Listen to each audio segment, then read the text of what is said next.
welcome, number one, and good morning, good day, good afternoon, wherever you are. I am myself in the process of getting ready to participate in the session by following along with the information that is in the worksheet that we're using today. So let me paste that here into the chat.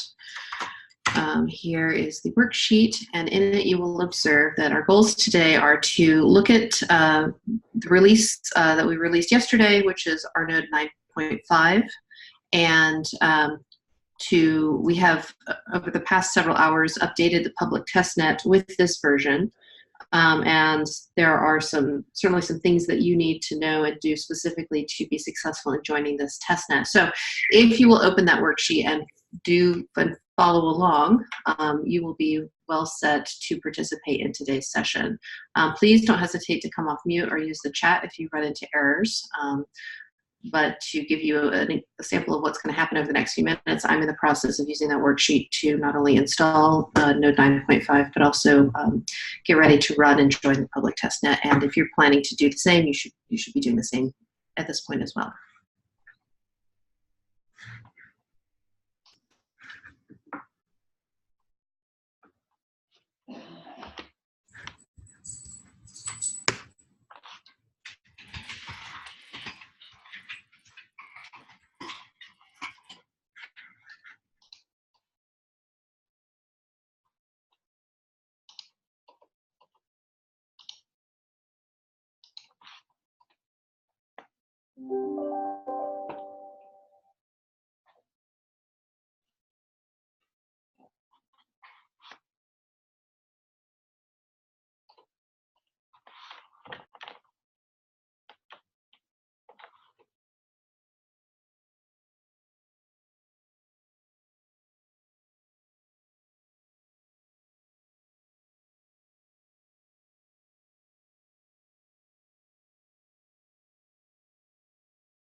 Hey there, Jeremy. It's good to see you. Hey, what's going on? Oh, just building a little blockchain platform. Did you find everything you need to re-enter this space? Yeah, right now I'm running on Docker, so I'm just trying to get acquainted in. I think I'm almost done with the setup, trying to connect to the network now. Okay, great. And hey there, NetZipper is well connected and has been doing a lot of support and troubleshooting this morning, so thank you for that, NetZipper. Thomas Love, how are you today? Oh, hi, Kelly. Hi, how are you? Good. All right, so I have successfully installed 9.5 and connected to the public testnet. I'm curious if anyone else is there yet as well. Yeah, I'm running my node. Excellent. Are you running anything on the network? No, I'm thinking about starting my sense script. Okay, I love your script. It's funny. Actually, if you go ahead, NetZipper. If you've seen the conversation with Tomasz in Discord, we ended up with the question why, with a delay that is at the beginning of a node start before it comes to running state or something. Yeah, so me and NetZipper noticed that nodes, tapping validators, are blocked for 3 minutes after receiving Genesis when required signatures is 0. That is when it is not real Genesis ceremony, but standard bootstrap only Genesis creation loop. And during these 3 minutes, there's high CPU usage, so it seems like nodes themselves are computing the Genesis block, which Yeah. wasn't the case before when the required signatures was 0. Okay, let me make sure we're not confusing two different things. So for someone to join the public network, that is not a Genesis ceremony. So let me say something, and then you tell me if this was what happened. You joined a node to the public testnet. You observed the node sending a request for the approved block. You observed, and maybe then you didn't observe anything else, or what happened next?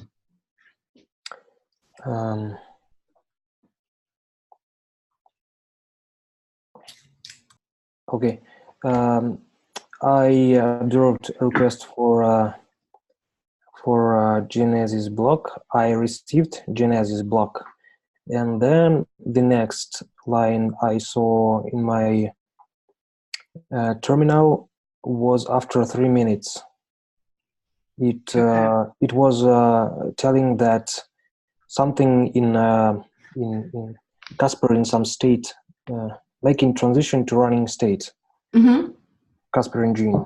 Okay, and that happened after that 3 minute point. Yes. Yes. Okay. It was received, Genesis block received successfully, then 3 minute wait, and then making a transition. Got it. And during that 3 minutes, what did you observe on your machine? I looked into my log that's showing debug messages, and I saw only messages creating new channel to peer and various peers, all validators. And there was my old node. I've connected. Yeah. I've connected twice and killed our space. So there was a breadcrumbs of my old node on the validators. So they forced me to connect to my old node.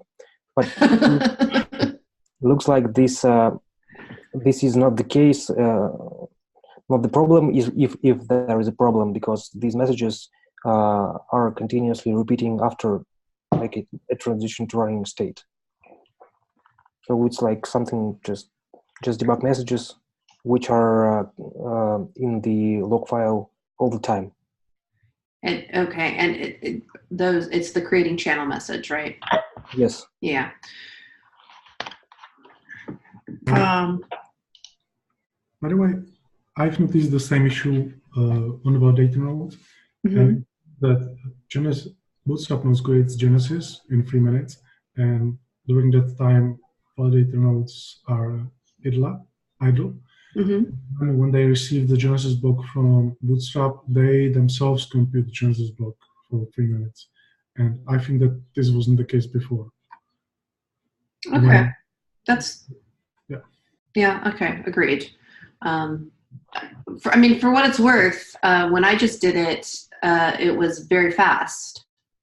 And so I guess that's the other part of the story that I would add is I hear you saying 3 minutes, and I've observed that too. I'm not denying that, but I'm also saying that there's a variety of stories of what happens from the point that you send the approved block request to the point that you compute that block and then make the transition to running state. And when I've talked about that with Pavel, who I don't believe is here today, the thought is that Node can be doing a variety of other things. Peering is one of those things that might be happening.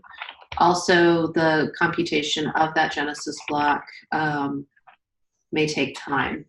But Tomasz, we need to bring this up with Pavel again. Yeah. If not in that same ticket, then in a different one.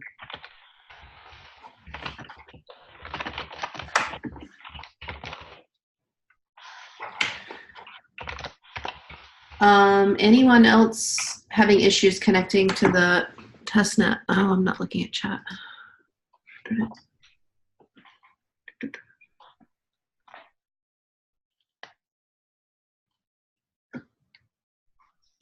I just chatted. Wait, is your message what I think it says? Yeah, things are going really well. So after people, get synced up with the Genesis block, I can do a little demo. Oh, that'd be great. Show you what I'm seeing. It's Good news. really encouraging.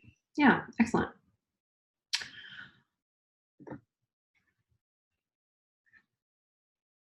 So a couple things to call out as people are continuing to get started and to connect to the testnet. In running 9.5, you will, if you've been running Node for a while, you'll notice several new things, and this changing in messaging at connection time is one of those things.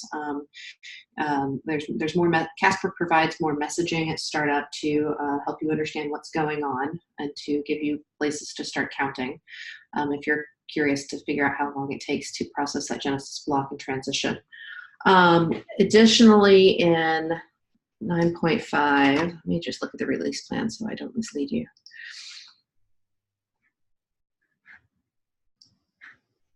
And you're welcome to follow along here. I've gone to the wiki and I have selected the 9.5 release plan. Things that are of note, first and foremost, are the new R space. And if you will recall, we encountered late in March some blockers in our development test net in the ability to build long chains. These are chains longer than 10,000 blocks. And one of the ideas, the R space team pivoted very quickly to start investigating the issue and came up with some ideas that involved renovating R space to help better support Casper in the building of long chains. And so they cloistered themselves very tightly for a week or so and did that work. And so what we're observing in this release is the full completion of RSpace 2. And both versions of RSpace, so old RSpace, which is V1, and new RSpace, which is V2, are currently available in Node. If you plan to use the public testnet, we are running the public testnet on V2, which means you have to as well. And if you opt not to do that and run Node by default, it will select V1 of RSpace, and you will know in an instant when you try to connect to testnet that that's a no-go for you. You will not be able to validate the Genesis block, and your node will die. So that is why in the worksheet there's a call for you to specify the store type and to use V2 as the store type that is calling the use of the new R space. And I guess I noticed that Dom and Wukash are on the call. If you have questions that are more technical about what the new R space is and how it's used, you're certainly welcome to ask. The other things that I want to call out in terms of Node, there are some new things in Node that Node operators will observe. One is the ability to generate a public-private key pair via the command line, and there's instructions to do that if you like.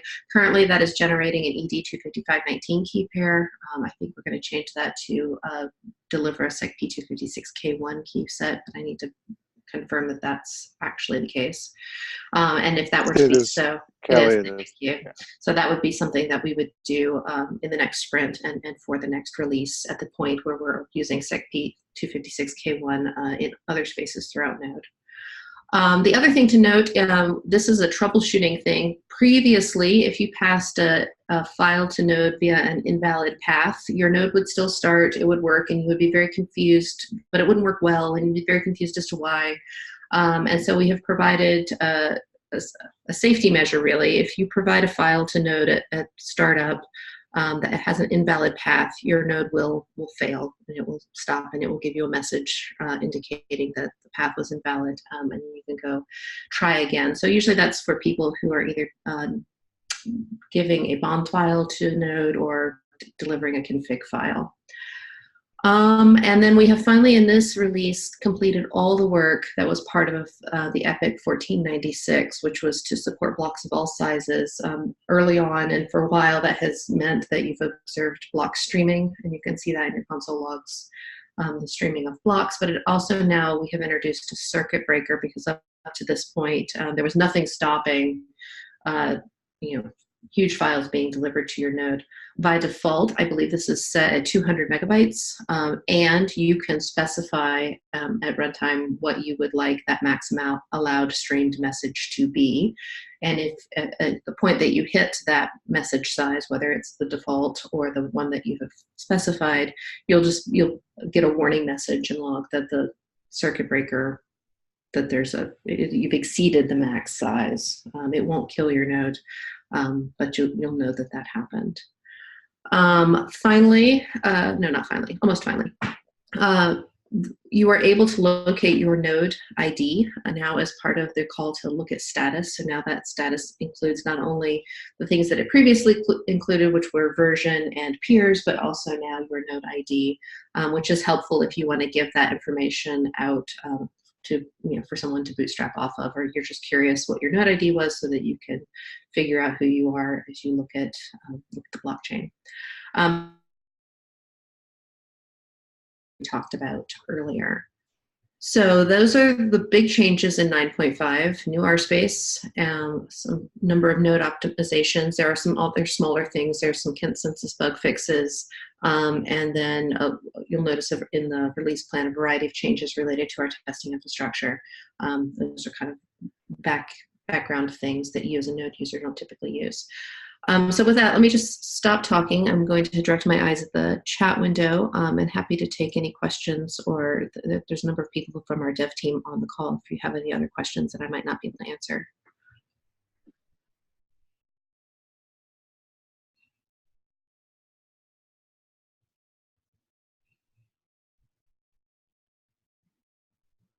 I have no question right now, but I will try to run my Let's Play script and see if old in general, in theory, should old messages like deployed yesterday, can this be a case within your space that old deploys can occur on the network again?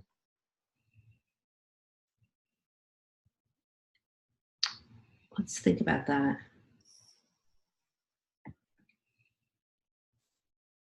The deploy mechanism didn't change. So if there is a way for a deploy to make its way to our space, there will be no change in the observed mechanisms. But since the network has to be set anew because the new implementation of our space is incompatible with the old one, the blocks themselves wouldn't pass Casper validation. So if you have an old block, old, air quotes, old, so an old block that was computed in the V1 compatible network, it would not make it through to our space itself because it wouldn't pass Casper. Does that make sense? Actually, I think this is not what I'm asking. I'll try to. My question was more. So I will share my screen. Okay. Yeah, there you go.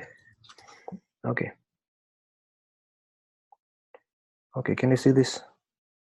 Yes, I can see. My question is I seeing the steadily increase of traffic on node, and it looks like there are some deploys, maybe I guess some deploys, some rolling code that is being multiplied on the network. So for example, this morning or today? No, not today. It was always. So my question, should I expect this to go away? So my thesis is that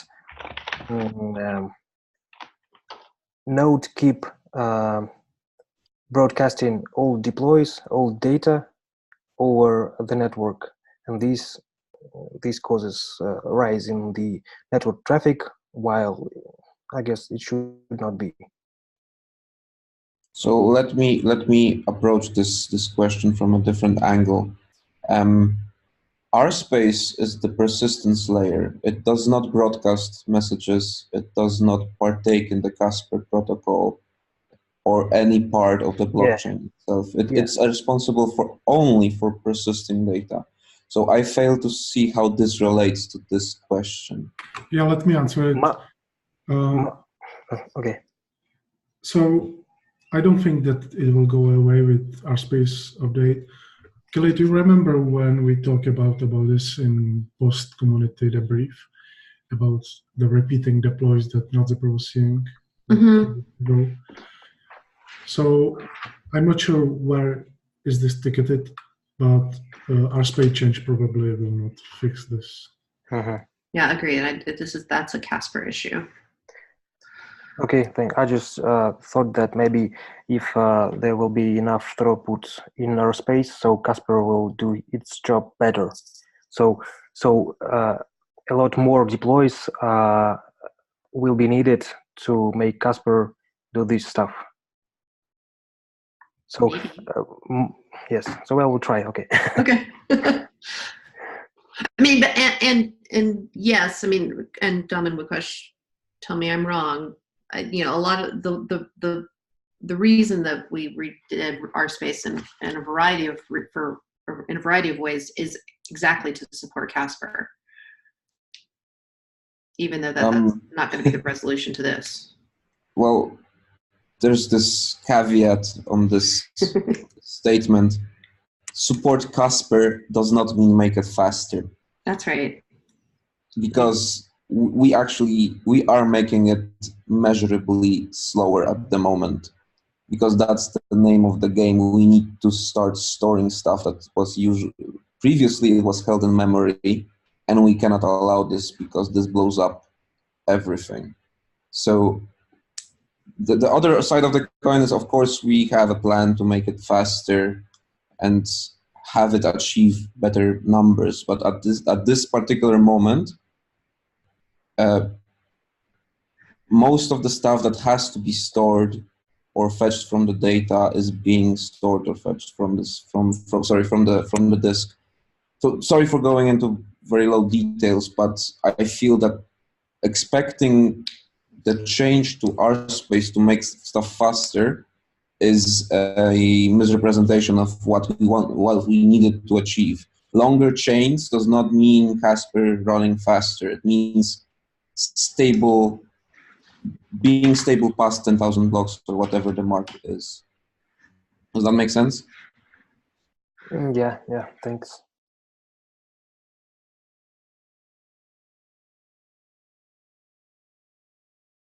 All right, so Ed has put in the chat, if anyone has a red address, you can send it to him and he will send you some test drives. Ed, would you like to do a little demo? Oh, sure, I'd be delighted. That would be awesome. Let's see. Okay, you see my screen? I can see. Okay. The one with the test harness, I got two screens, so I'm sharing the right one. I see Dig and Wallet test. Okay, great. So so we're on I guess Alice's private key right now, which is the private key with all ones. And I guess I've checked the balance already. So let me set up another private key one. So in this one, in a 2. Now do a faucet to private key 2. And yeah, so this comes back actually faster than I was ever experiencing on my local host, which was disconnected. So that's really encouraging, and it works on testnet. So this is the first time for me it's worked on testnet.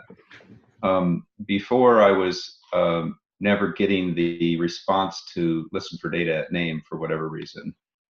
So that's really cool. And then so we've now got 9,000 test revs for this person, and we'll send to another account 888 to HD0 and send that off. And you'll all should be seeing this on the logs if you're watching the node logs. I'm talking to node 0 at the moment. So that came back, Yep. and then we can check HD0, and that may have had something before. Well, faucet's about the same as check balance when.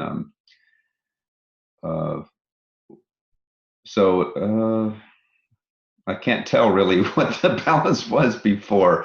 Let me just send a. Let's see. We had.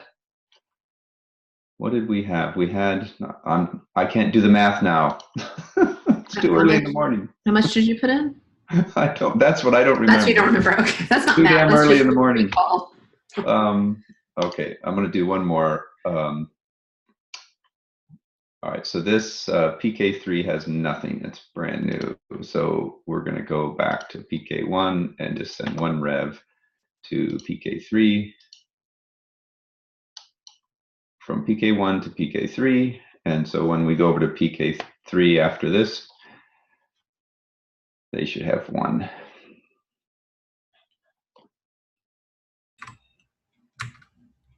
Is this Android? Oh, insufficient funds because PK, I'm sorry, what was the question? Yeah, I'm just curious, is it Android or some web app? No, this is a web app. So it will scale down to a screen size of an Android, but it's a web app. Oh gosh, so confusing. Let's see, PK1, insufficient funds. What is the fund? You have to go to PK2. That's the one you supported with 9,000 revs.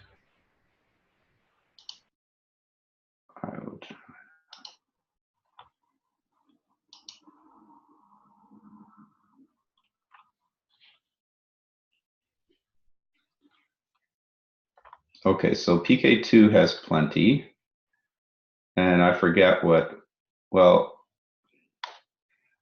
I'm sorry guys, I'm just not quite awake this morning. Did I send stuff to PK3 already? Not yet. Did I check the balance for PK3? Okay. So we're sending it for PK2 to PK3. So PK3 should have 1 after we're done with this.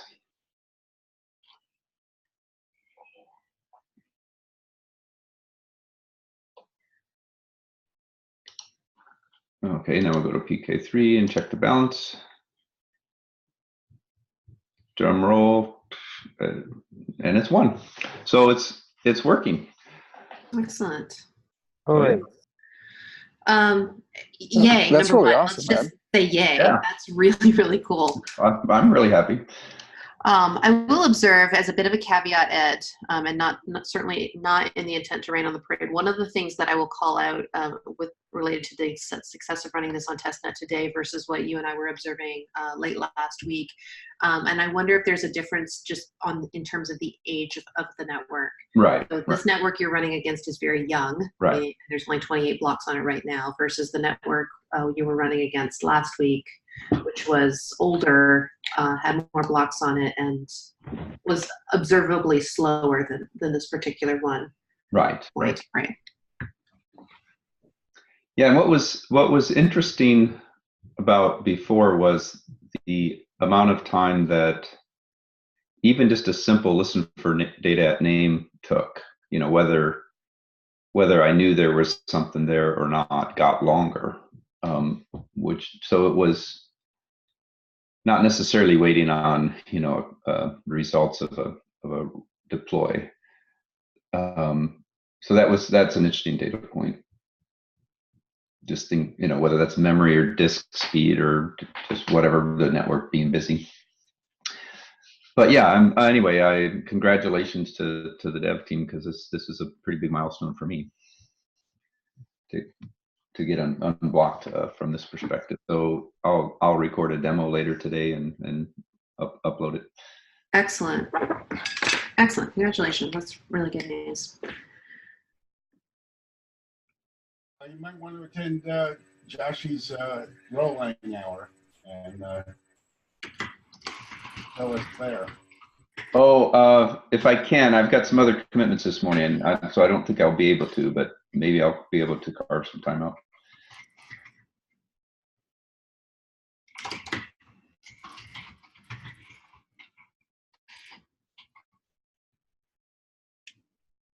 So yeah, if anyone has rev addresses, I can send some test revs your way, and then you can confirm, and then we can declare victory, and you know, paying outside of this wallet app, if you will, that you could check with the scripts. Ed, are you doing proposes along with deploys? Am I doing proposes along with deploys? Yeah, right now I am. Okay.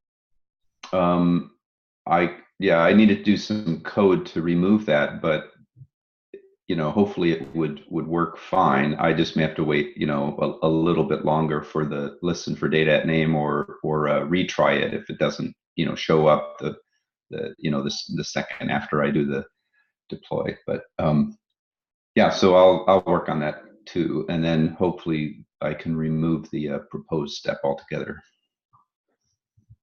from the client. Great.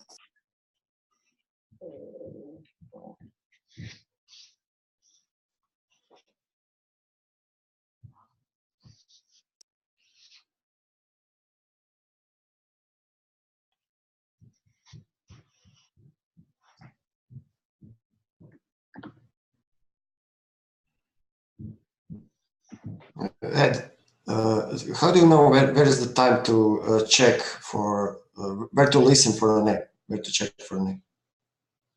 I'm sorry, I didn't understand. Where do we check for what? Well, when you check for a name. Oh, I'm creating a random name for every deploy. Okay. So I check at the random name that I, you know, just created.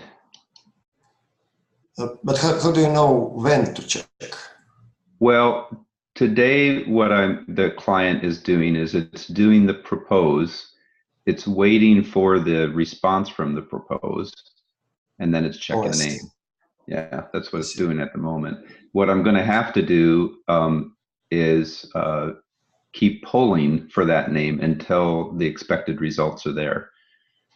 You know, within how many ever seconds. Yeah. You know, whether that's 30 seconds, a minute, I don't know, but hopefully we'd get the response back, you know, 15 seconds or so. Very nice work. Thank you.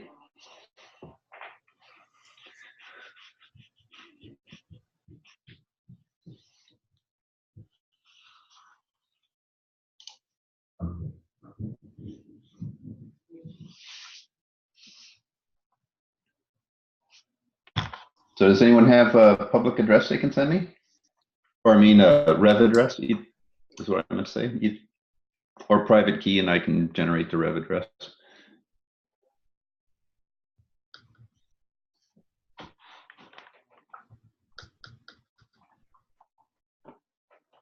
I can send you a key. Cool. Are we still using that one sheet that had the node the node operator's private keys? Is that still? It still exists. We haven't pointed to it in quite some time, and those key sets should still work. Or you could use the new keygen feature. Yeah, I'm generating keys locally, so that's not the problem. It's the question of yeah, just if I can do an airdrop to test things out, that would be interesting. But I just anyway, just if anyone wants to play, just send me either the your rev address or your private key.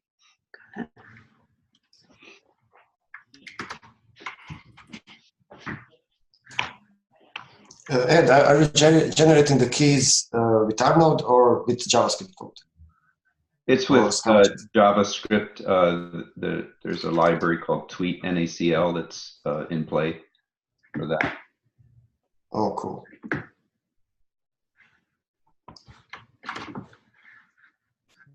And when we go back to the whatever it's called, K1 curve, then there's Ethereum libraries. I'm not exactly sure what they're using, whether it's libsodium or whatever. So for deploy, you only need one request to RNode, right? Just to deploy. Yeah, there's just one interaction for deploy, if I understood the question. Yeah. Thanks. But yeah.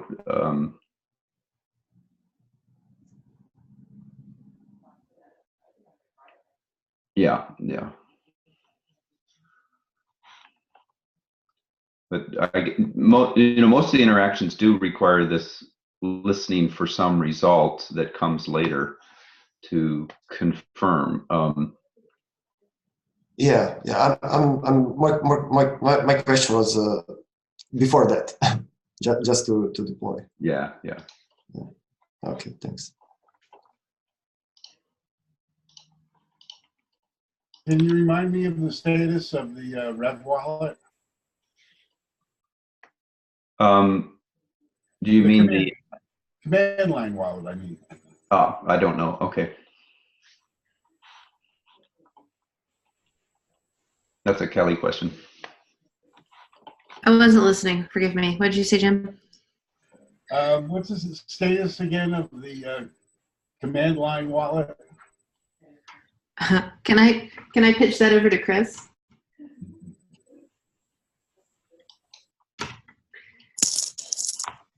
Sure. Hey, Chris, we had talked earlier this week about the command line wallet, Yeah. and related to users being able to claim and transfer Rev at Genesis.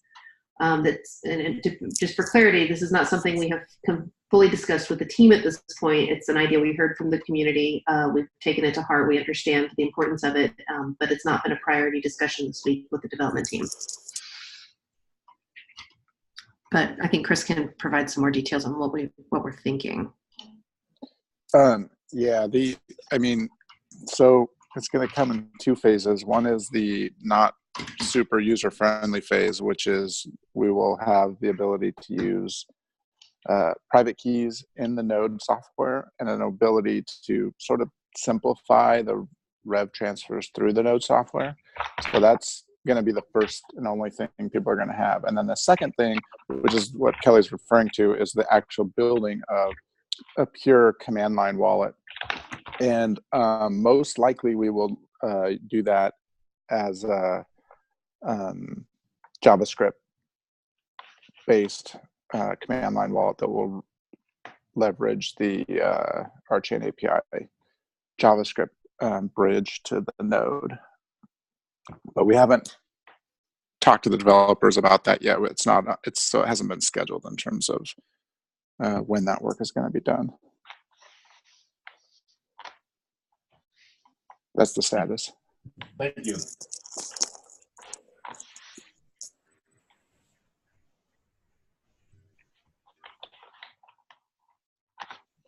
This is one thing we would love to have someone. Well, first of all, we'll have Ed's awesome wallet, right, Ed? So people can use that instead. Or we'd love to have a community member step up and even build like a my Ether wallet style web-based wallet would be really awesome.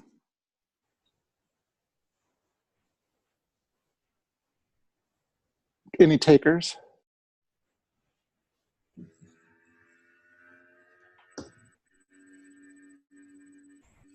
That's probably a different community here than dApp developers per se.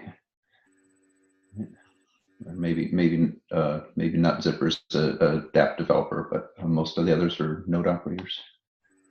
I was thinking about developing some mobile wallet, but didn't get a chance. This is more of a I wouldn't say this is a dApp. I mean, the wallet is a client-side tool, basically. Actually, the problem is that wallet is kind of serious stuff that should be endorsed by the team. So there should be an official wallet. So people will ask, "What's the official wallet?" And if there is just a wallet built by some guy, which is not endorsed by the project, people will think, Yeah, I have the same concern. NetZipper is especially for, you know, the process of claiming the newly converted or minted revs from the ROC process. And then, you know, the user may want to move it onto an exchange or just store it in their private wallet. They'll want a high degree of trust around that whole thing.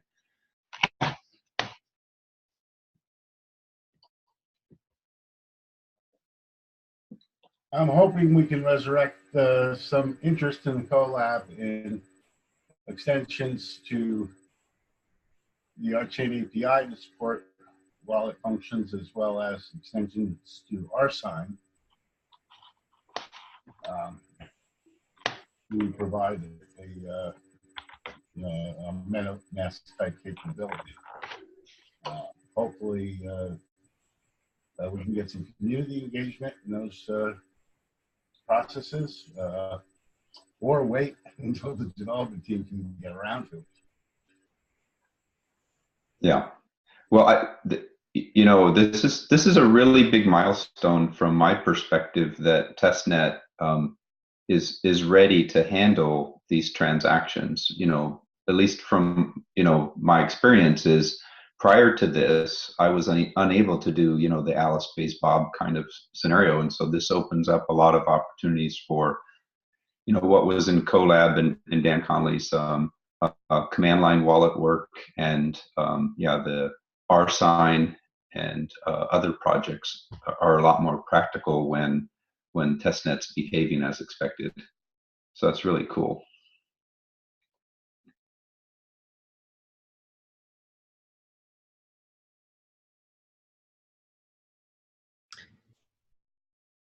Hey, Rukash, can you look at Discord?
So for those of you on the call, I'm curious, who are regular or heavy users of show block? So that is show block, no S on the end.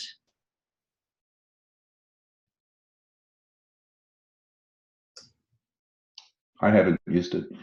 Okay.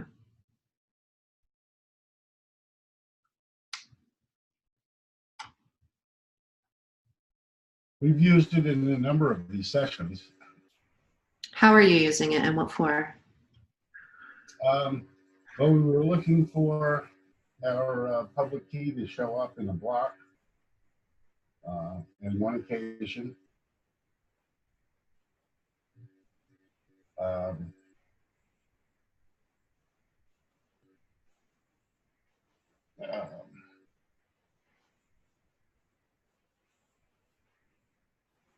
that's the only case I can think of offhand. Really. So we're probably going to need to change this in the future releases of RNode, meaning we're no longer going to make the state of the whole tuple space available as string in the message returned by the show block. But what I think we're going to do is we're only going to show the diff, what changed with respect to the parent block. So that should be enough, right? Or even, I'm not sure if you need to grab the tuple space contents. It should be enough if you know the ID of the deploy in which you've done what you did. Sorry, I don't remember what was the use case anymore. If you know that this deploy is in the main chain, then that should be enough, right? Yeah, I mean,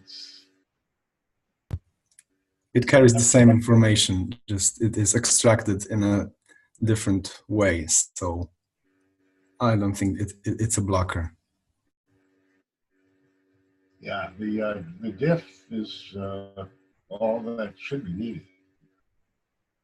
I'm thinking now if it is needed at all. That is, if it's not, I mean, you don't have to. Once the deploy in which you are storing whatever you are storing is in the main chain, then you should no longer need to check the contents of the tuple space. This information is equivalent. If the deploy is in and everything works, unless there is a bug, but then it's a different story. And when you say in the main chain, is this related to that we can be sure that this block is finalized, or this is completely unrelated to Casper? No, in the fork choice tip, so to say. I mean, in the chain on top of which the next block you need this information in. But already confirmed chain. This is nuanced, but I would say pretty much yes. Yeah, this is very nuanced. The current behavior of show block and show blocks is confusing at best because it asks for the current fork choice step, and the development team, I think, pretty much uniformly agrees that we need to start differentiating between a finalized block and a not finalized block. So I would say that as a group of people that use RNode, we should start trying to identify the points where we want to talk about finalized blocks, because these should become more relevant to the discussion moving forward. And from the perspective of whatever we settled upon in Wrocław like 2 weeks ago, more and more commands will start returning data in the scope and context of a finalized block or something near to this finalized block, because this is the information that makes sense. That's to answer your question, Thomas. I think that does that make sense? That's the question. Yeah. Thanks. Yeah, thanks. May I ask something related to this? Do you have any idea if it is useful to expose checkpoints to the user? So maybe you can then deploy something, and after that you can see this is not what you want, and you can go to the previous checkpoint. Does this make sense?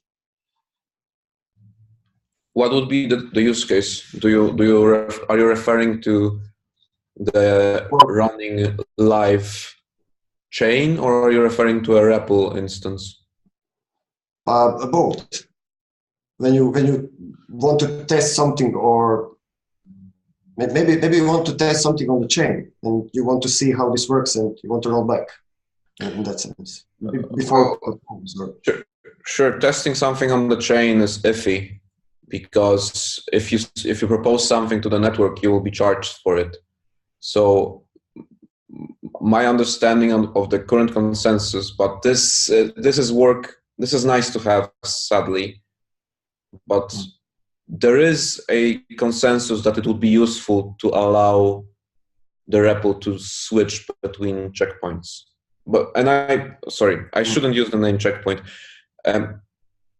If there is a block that refers to a state of the tuple space, it would be useful to be able to switch the REPL to this contents, to this block number. I'm wary of saying checkpoint because checkpoints don't map one-to-one to blocks for different reasons. I can go into detail if you want to, but it's boring. Yeah. The fact is, yes, we understand the concern. Yes, it would be useful. It's a nice to have. So it's very low on the priority list at the moment. Okay, cool. And I hope I did communicate the message. You wouldn't test stuff by sending it to the network, because sending stuff to the network makes it a fact. Yeah. So the use in the REPL use case is exactly that: be able to switch to a state of the chain and simulate something. I'm thinking on something else also. For example, maybe you want to store your contracts on your local network, and then you want to deploy it to the public network. Like you want to have your private a Git repository with your contracts, and then you can deploy it on different networks. So I'm thinking on that situation also.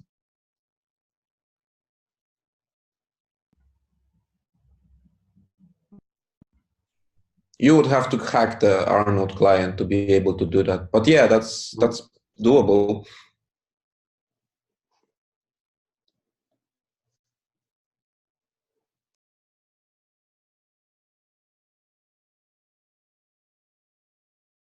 Any other questions about this current release or using public testnet?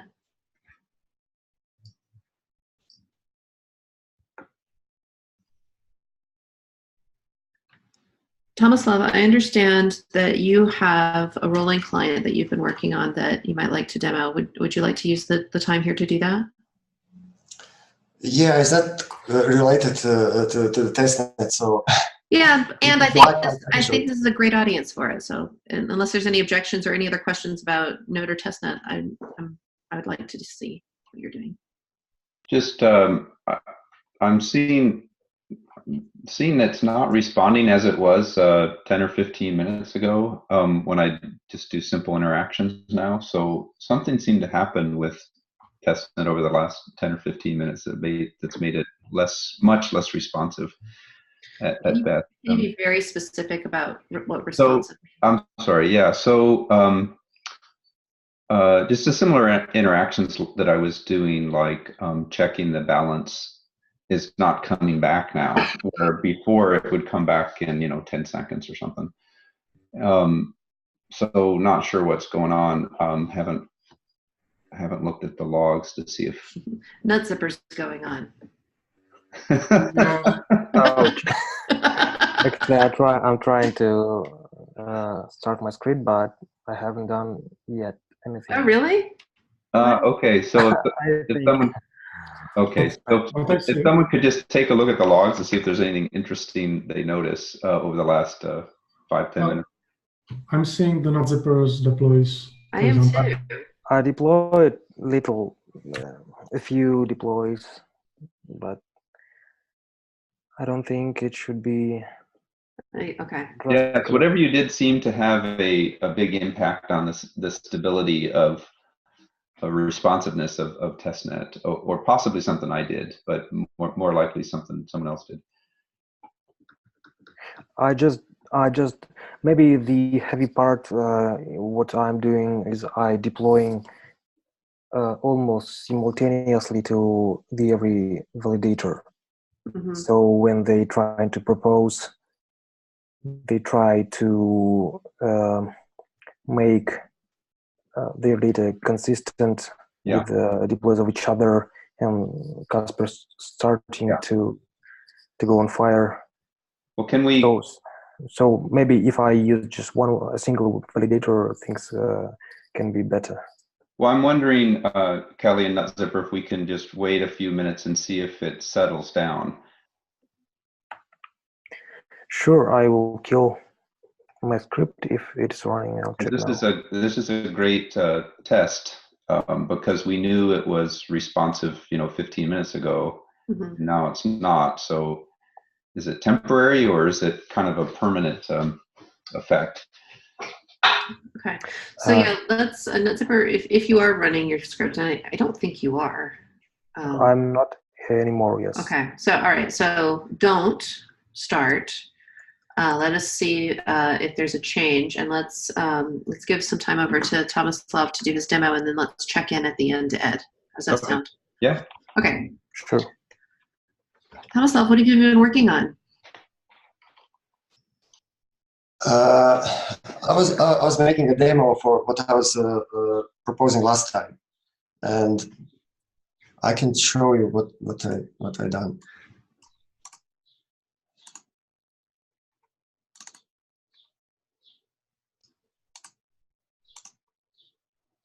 Do you see my screen? I can see. So I will be brief. I extended make it bigger. Yeah, that's better. Thank you. I extended existing RNode to support HTTP requests. So that's the main thing. And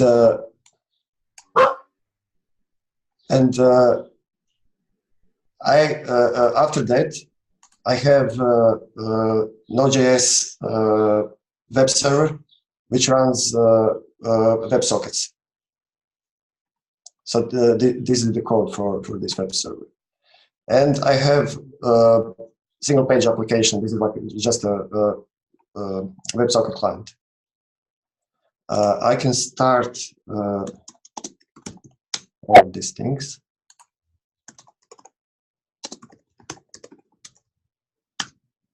So I'm starting the client, I'm starting Node.js server. And you can see this is the WebSocket connection. And what I'm doing on RNode, I will just execute this contract to as a global name to send HTTP requests to the web server.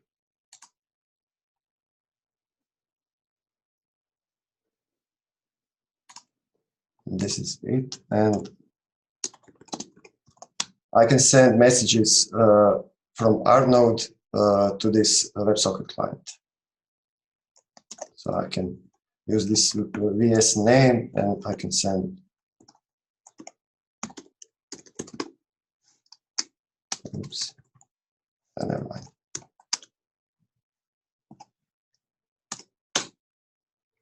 You can see the message here.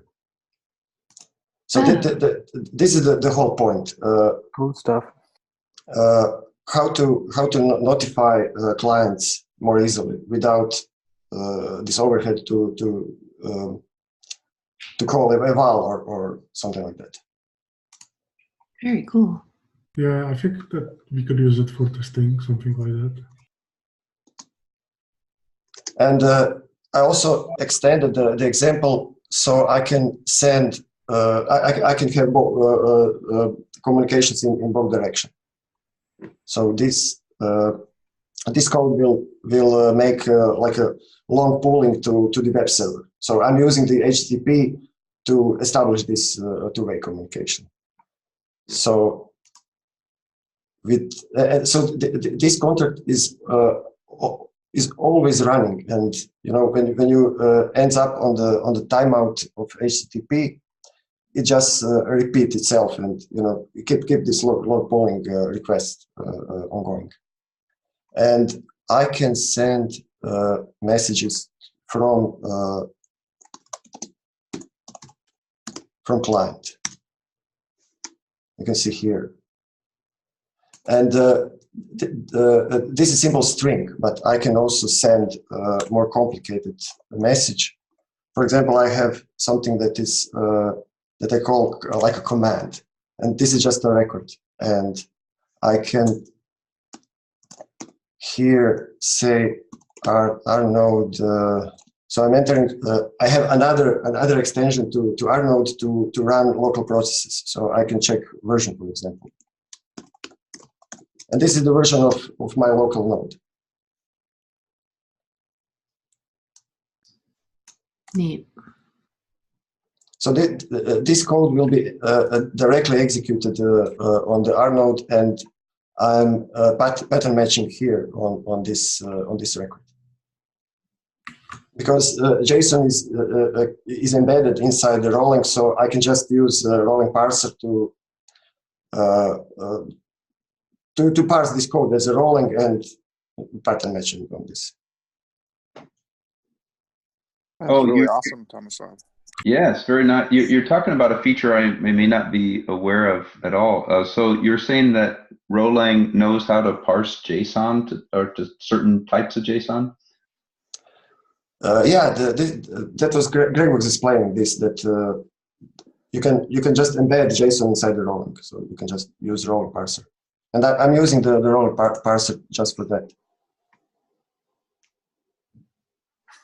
I'm parsing the post data on HTTP also. Interesting.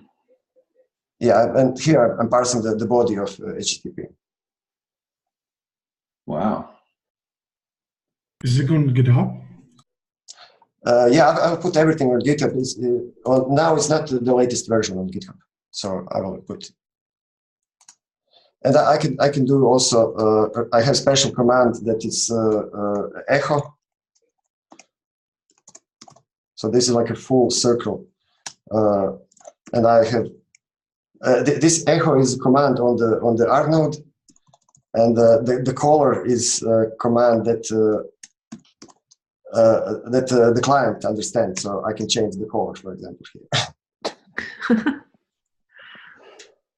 Well done. But, you know, I'm sending the message to the WebSocket, and WebSocket is sending this message to RNode via long pooling HTTP. So, but what I want to propose is how can we extract all these existing technologies outside of RNode? So you don't have to develop WebSockets and all these other protocols inside RNode.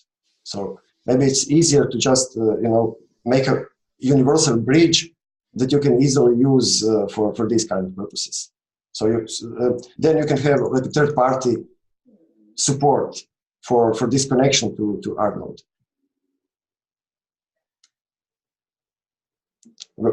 For example, I have also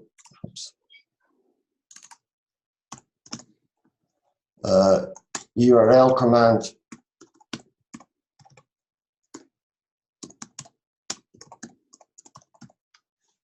Oops.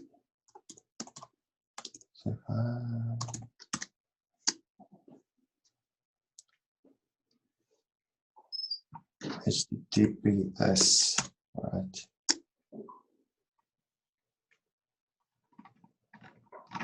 So you can do whatever you want if you have this like a basic building blocks. So I want to make sure I understand what I'm seeing. So your web browser, you're connected to localhost 1234, which is the instance of a modified RNode you built.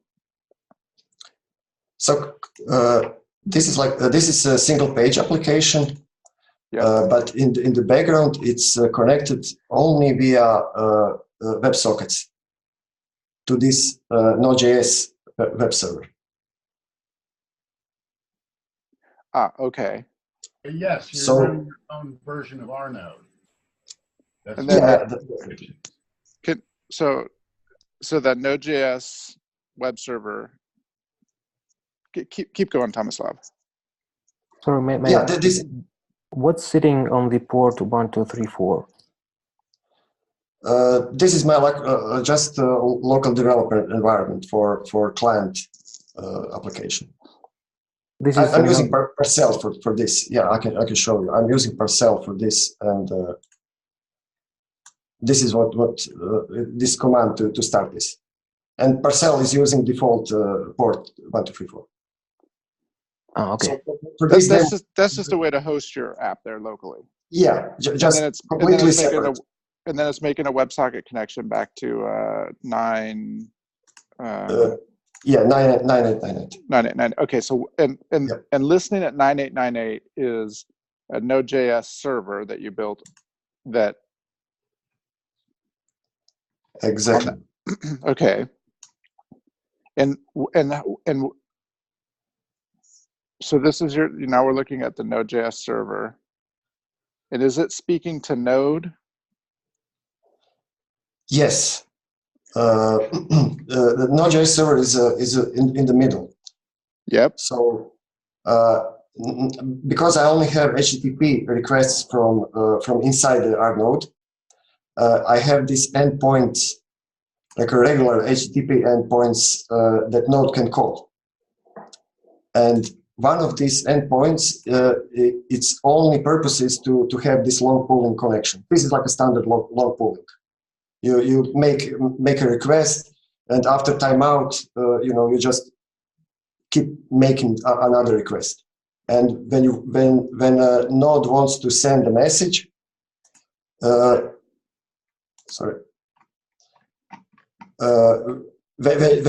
you want to send a message to the RNode, you are using the existing response to send it back, and this is where result is coming.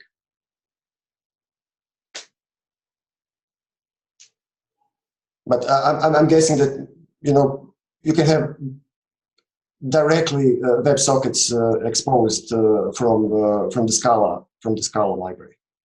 Sure. So you can just call it directly without HTTP. But yeah, for me, HTTP was very easy to implement.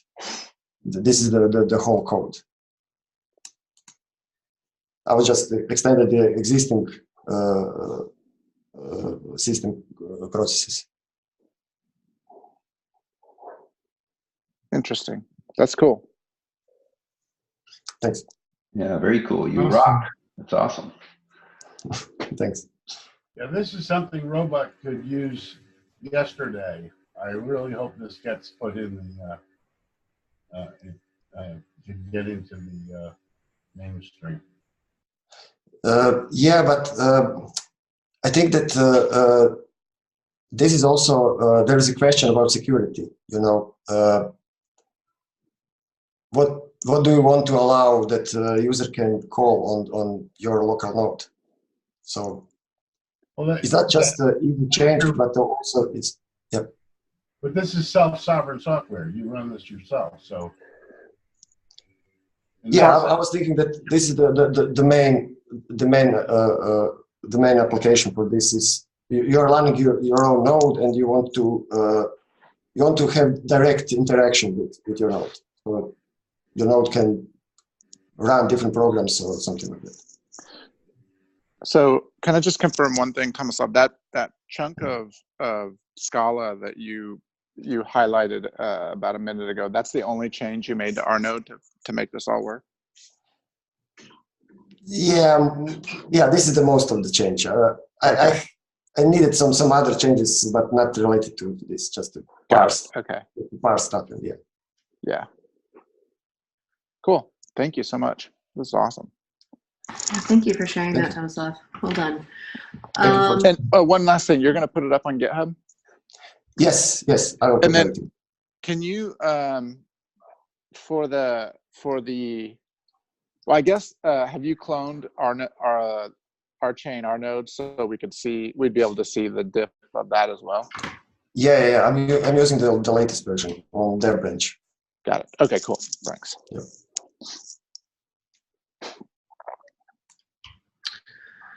All right, we are a little over time. I want to make sure to check in. Ed, what are you noticing now?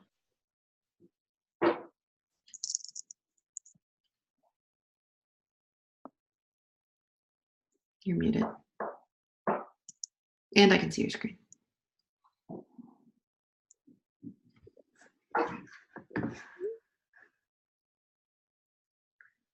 Ed, if you're talking, we can't hear you. I can't hear you.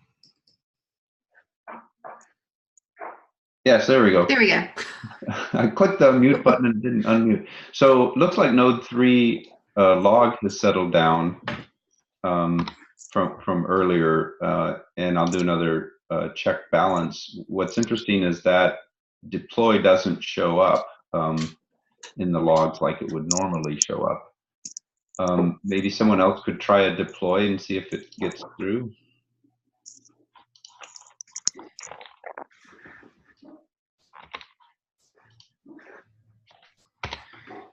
Meaning just try a deploy and see if it you log success.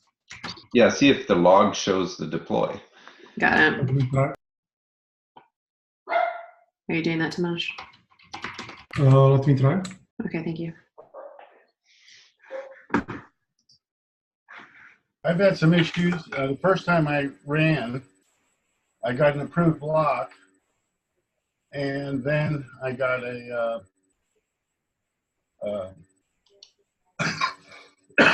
Genesis tuple space validation failed. Ah, did you include in your run command the store type v2 flag? Yes, I did. I just copy and pasted the command from the instructions. Exactly. Okay. Then I cleared the RNode directory again and started, and this time it started successfully. Okay. Okay, I brought it I just down deployed you. normally, restarted it, and it failed immediately before getting an approved block with the Genesis tuple-based validation fail. Okay, I cleared the .RNode and it ran successfully again.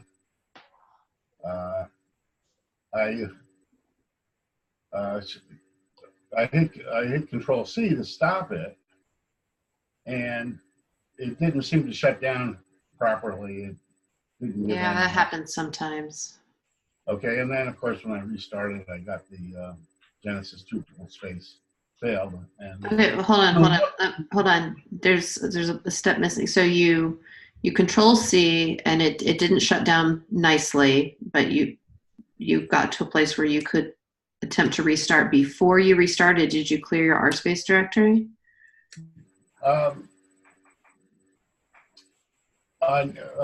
No, I didn't. But whether or not I cleared the RSpace directory, when I restart, it's not restarting for me ever. I mean, wait a minute. I mean, I didn't quite say that right. Okay, let's try again. Whether or not it shuts down properly, Mm-hmm. I have not been able to restart it. Without clearing the RNode directory.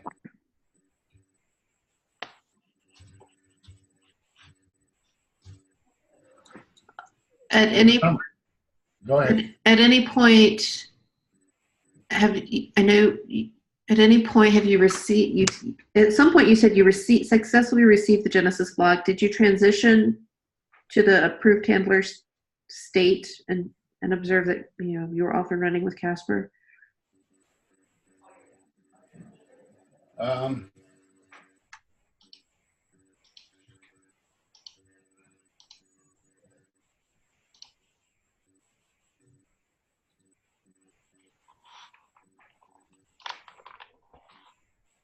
I don't see that in my log.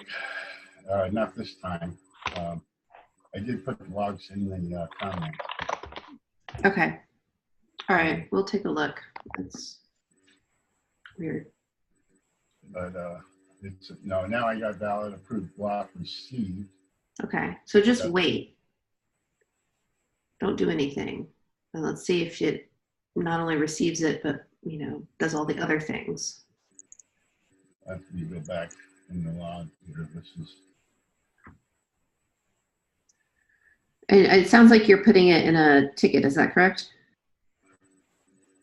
Oh no, I just put it in comments to the share yours to the. Perfect. Excellent. As long as we're adding it somewhere. Thank you for doing that. And we'll take a look. Ed,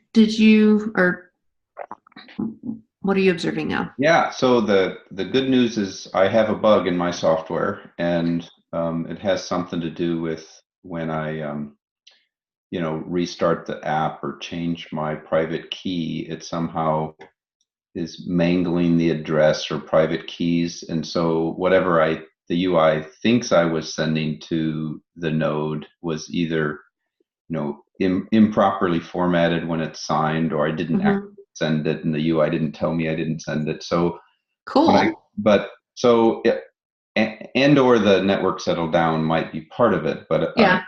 I know I have a bug, and I know where to look now. So when I create a fresh private key and interact with it, it's working again. So whatever happened was, I know I have a bug, and testnet is happy at the moment. Okay. So that's good. Yeah, I agree. Okay, cool. Thank you for taking the time to do that. Thanks, Tomasz, for your support there. All right, we are well over time. Any last minute questions, feedback to share? You say apparently I keep getting, receive blocked, so Casper's running. Casper isn't running if you're just receiving the approved block. Casper is running when you have computed and there's a log message related to transition.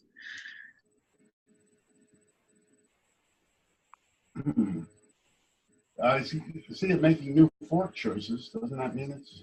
Oh, yeah. Yep. So Casper's running. Okay, I guess I just missed that fork choice message. Okay. Okay, cool. All right, well, everyone, thank you for your time. And special thanks to Ed and Tomislav for doing the demos. It's really neat to see, and certainly appreciate you taking the time not only to do that work, but also to share it with us here. We will meet again next week. Our intent is to keep testnet running as is unless it runs into problems. And as always, Tomasz will be lickety-split to let you know in the channel that something has gone awry and what the plan is. All right. Well, thank you guys. Have a good week, and talk with you again next week. Thanks. Thanks. Bye-bye. Thanks. Thanks. Bye. Bye.